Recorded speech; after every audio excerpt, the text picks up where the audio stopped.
Hey guys, this is Mario again, coming at you with another movie review. Today's review is of a film from 1981, and it's considered a cult classic among fans, and I can see now why it is, and I have to say it is a very great film. It's sci-fi action, so you know it's right up my alley. And I have to say, I don't know if I'm ashamed to say this or not, but up until yesterday when I watched this with my good buddy Jeffrey, I had never seen this movie, sad to say. We saw it via VHD.com, which if you guys want to look up the film, you can on there, be my guest. It's VEEHD.com in case you guys don't know about it. Anyway, of course, the film is directed by John Carpenter, and this is the film he did right after another 80s classic that I hold in high regard, The Fog, and he did it right before he did one of my all-time favorite remakes and another 80s classic, The Thing. And of course, like that movie, this movie stars Kurt Russell, but it also has Lee Van Cleef, Ernest Borgnine, Donald Pleasence, among others. And also features a brief narration by Jamie Lee Curtis. It, of course, is Escape from New York. Now, from what I actually did a little research, and apparently Carpenter wrote this script in '76, around the time of the Watergate scandal. And as he put it, the whole feeling of the nation was one of real criticism. Excuse me, that's not criticism.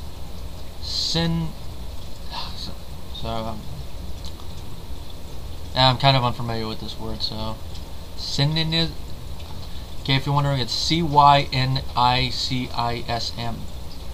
I'm guessing cynicism or something. Cynicism. I've never actually seen that word spelled out before, so excuse me. One of real cynicism about the president. I wrote the screenplay and no studio wanted to make it, which after seeing the movie I could see why, but apparently he also added to it. And this is why he said they didn't want to. It was too violent, too scary, too weird. Right in the wake of Watergate, if you've seen the film, you can see why in the wake of Watergate they probably would be, but I really do like films like that that kind of echo real life tensions. Those are for me some of the better films. And of course he was also inspired by the film Death Wish, which was very popular at the time, and I haven't seen the movie, but I know a little bit about that type of film, so I can see why. And apparently the film's financial backer actually wanted Charles Bronson in the movie. That would have been interesting. And of course also Tommy Lee Jones, which that also would have been interesting. But Carpenter wanted Russell, and in the end he got Russell, because at the time apparently he had a lightweight screen image which arose from his roles in several Disney comedies, which I could see why that is. That's one reason I hate typecasting, and I really do like it when actors are able to break out of typecasting, which I'm happy that in this case Kurt Russell was too. And Carpenter did not want Bronson because he was too old, and because he was worried he would lose control over the picture with an experienced actor. Understandable. And of course, after that, we all know Carpenter got his way, and then of course we got this movie. And another thing is, apparently Carpenter first had the script when he did Dark Star, which I'm checking, I think that was his first directorial feature. Yeah, it was. It was '74, then 2 years later he did Assault on Precinct 13, a film I really do want to see. Just from what I understand, that's the film that actually got Donald Pleasence to agree to be in Halloween, which was Carpenter's next film, and then he did one called Someone's Watching Me, which I never hear people talk about for some reason. Then the next film, which I've just recently heard of, where we see Kurt Russell as Elvis. Thank you very much. Now that actually I look forward to seeing one day. Then of course The Fog, then this film The Thing, Christine, which I really do need to see. Then Starman, Big Trouble in Little China, Prince of Darkness, They Live, etc., etc. You guys all know his filmography, so I don't need to go into detail on it. But apparently, after Dark Star, no one wanted to hire him as a director, which I could see he probably might be a little frustrated like that, just like Dan O'Bannon was frustrated a little bit. And of course, from that, we all know what Dan O'Bannon did with that frustration. He went on to write Alien. And of course, with this, Carpenter decided to start with screenwriting, and this is one of those films. And before it was made, he brought in his old friend Nick Castle, which everyone, of course, remembers as a director, but more people remember him as, of course, the original Michael Myers. And, you know, Nick Castle is an old buddy of Carpenter, and he came in and helped him by adding the cabbie character to the script, and he also helped the film's ending, which I have to say, good call for Carpenter to bring in Castle. Those were good aspects of the film now. Anyway, I'm 5 minutes in and I haven't even talked about the freaking plot, so here we go. The plot is that through exposition we find out that in 1988, the year before I was born, so go figure, in the universe of this film I lived in a dystopian society. Excuse me, I've always had trouble pronouncing that word, you know, D-Y-S-T-O-P-I-A-N. Dystopian. Excuse me. Excuse me, I'm mispronouncing. I've just never heard the word pronounced, or if I do, it's just some words I have trouble pronouncing. And during the crime in the United States has increased 400%, which, that is a lot if you think about it. And because of this, the island of Manhattan has been converted into a giant maximum security prison. Those of you who know Effrey, you can see why this is a fun movie to watch with him, because he lives there, so his domain is a prison. Another funny thing, and anyway, a 50-foot wall surrounds the island, and mines have been placed on all bridges, including one that he pointed out doesn't really exist, but no non-prisoners are allowed to enter, not even guards.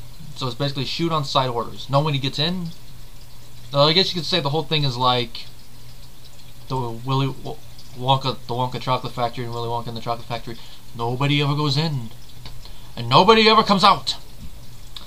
9 years later, while traveling on a three-way summit between the U.S., the Soviet Union, and China, Air Force One is hijacked by terrorists, which Effrey mentioned to me that around 9/11 this became a controversial subject in the movie, which I don't see why. I mean, it's a pre-9/11 movie. I mean, if it was made around the same time and released, yeah, then I could see the complaints. That was my brother closing the door in case anyone's wondering. But since it predates 9/11 by 2 decades, so I don't see the fuss on it. And but then later during the crash scene, which it does show the Twin Towers, although it doesn't hit it, there you get another thing, which I could see that, but I don't think it's something you should really like contemplate taking the scene out of the movie anyway. The plane crashes, but the president, played by Pleasence, manages to escape in his escape pod. And the inmates find him and they take him hostage, and they order all recovery forces to leave the island. The police commissioner, Bob Hawke, played by Lee Van Cleef, who apparently did not want to go inside any helicopters in the movie, which I find that kind of funny. He offers a deal to Special Forces soldier turned criminal Snake Plissken, played by Kurt Russell.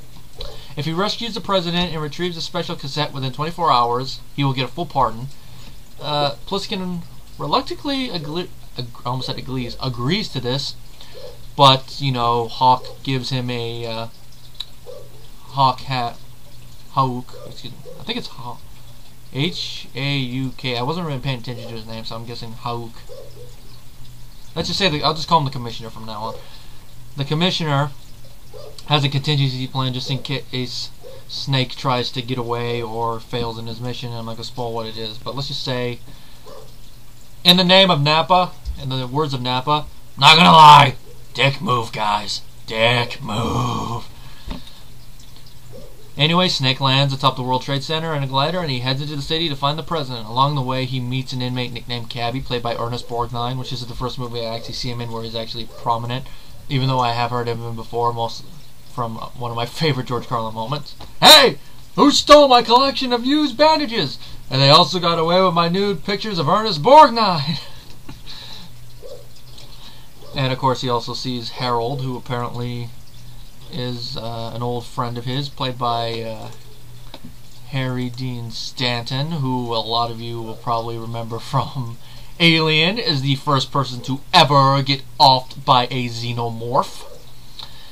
And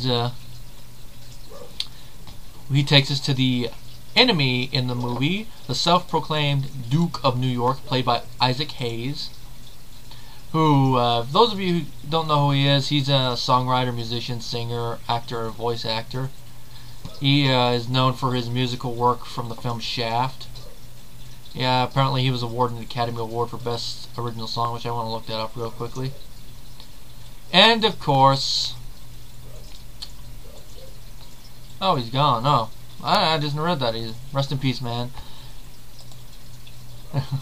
A lot of you people will recognize him now from the last 10 years as his work on South Park as the voice of Chef.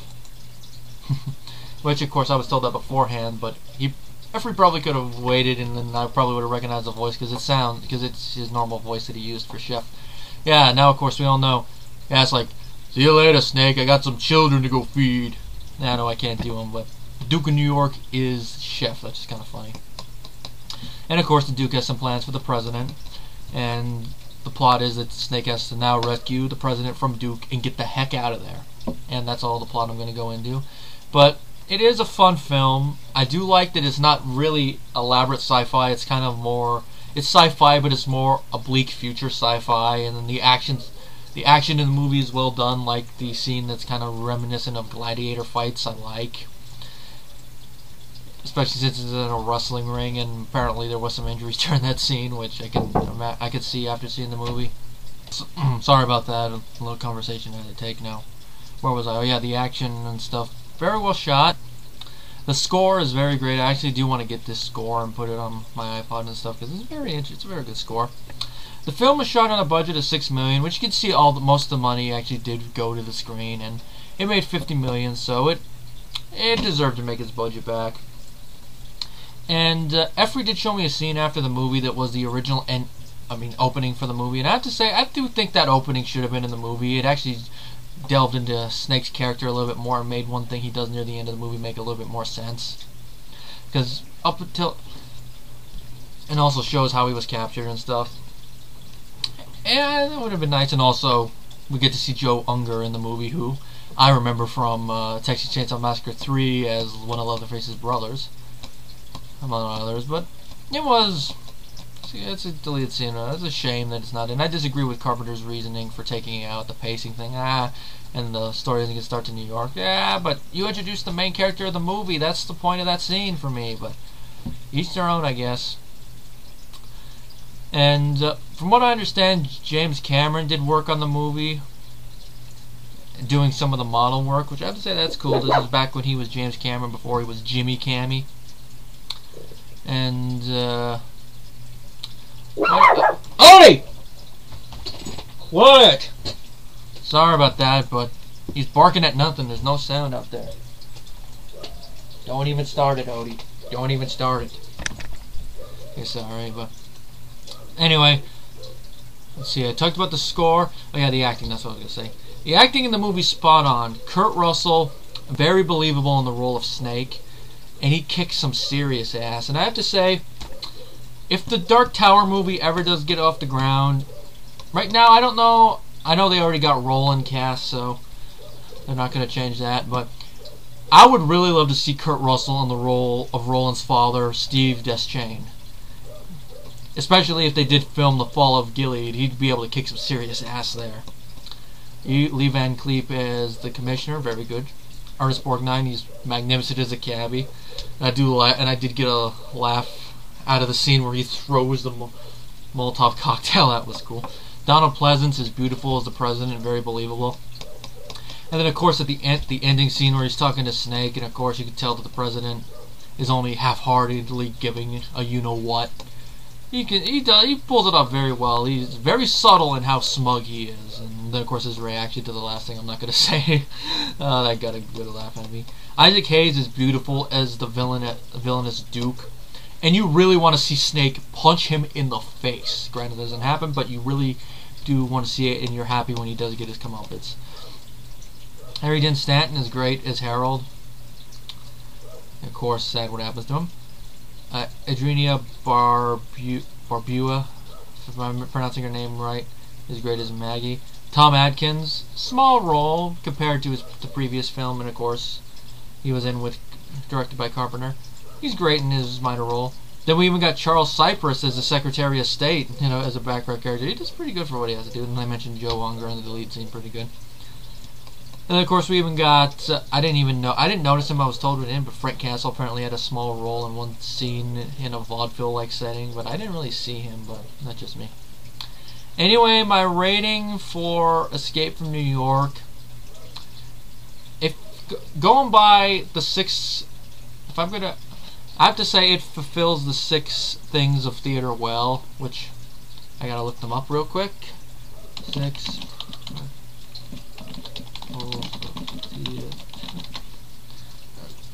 I gotta write these down too, so I'm probably gonna write these down right now.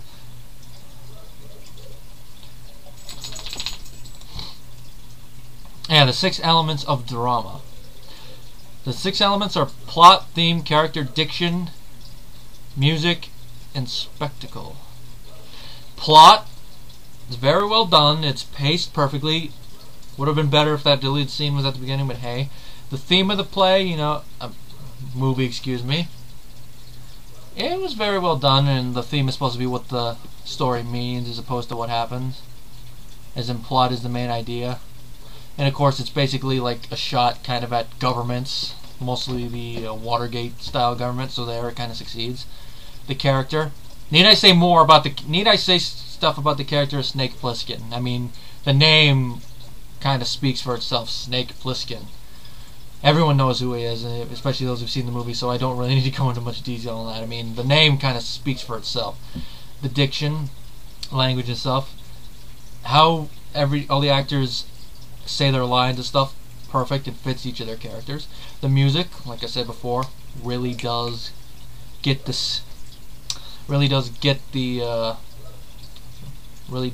scenes and stuff, and like I've said many times before, music is one of the most important things, and it can help build the scene up, and this movie shows that.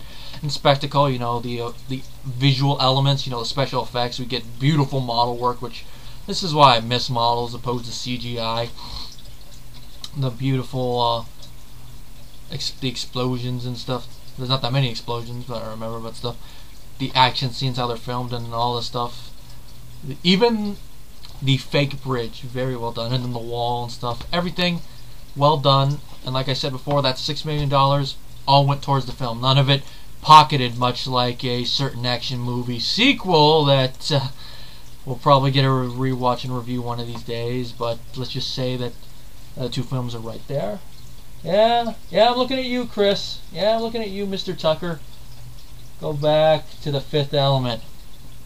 Anyway, my rating for the movie is 5 out of 5, and that concludes this review.